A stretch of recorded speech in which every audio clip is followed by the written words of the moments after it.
আসসালামু আলাইকুম গাইস, আবারও আপনাদের মাঝে নিউ ব্লগ নিয়ে স্বাগতম। এবারে ঘুরতে গেলাম যশোর গদখালি। অবশেষে আমার ফুফুতো ভাই এবং আমি বাইকে করে ঘুরতে চলে গেলাম যশোর গদখালি, ফুলের রাজ্য। সেখানে ফুল ছাড়া কিছুই নেই, প্রচুর ফুল। অবশেষে চলে আসলাম গদখালি, পার্কে ঢুকলাম। পার্কে ঢোকার পরে এদিক ওদিক দেখতেছি ছাতা টাঙানো আছে, অনেক মানুষ আছে ভিতরে পার্কের। ঘুরতে ঘুরতে সন্ধ্যা হয়ে গেল, আমাদের ছবি ওঠা হয়ে গেল। ফুফুতো ভাই ছবি উঠছে, আমি উঠছি। ওঠার পরে সবাই বলল যে এবার চলে যেতে হবে। আমরা হাঁটতে হাঁটতে এগোচ্ছি। আসলে সন্ধ্যেবেলা লাইটিংগুলো দেখতে অনেক ভালো লাগে। দেখেন, লাইটগুলো অনেক সুন্দর, ছাতাগুলো অনেক সুন্দর।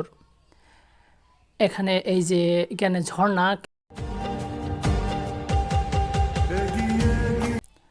আমরা এই যে গলি দিয়ে ঢুকে বেরিয়ে যাব।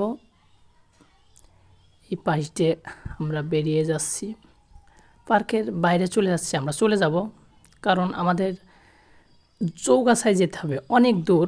গদখালি থেকে চৌগাছা অনেক দূর, এই জন্য আমরা বেশি দেরি করব না। এবং এখন রাস্তাঘাটের অবস্থা তেমন ভালো না, এই জন্য সকাল সকাল চলে যাব।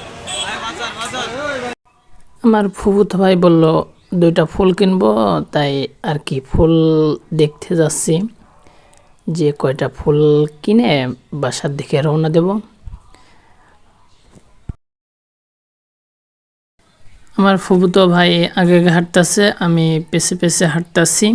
এখন আমরা এখান থেকে বেরিয়ে যাব, তাই বাইকের কাছে যাচ্ছি। সবাই ভালো থাকবেন, সুস্থ থাকবেন, চ্যানেলটা সাবস্ক্রাইব করবেন এবং শেয়ার করবেন।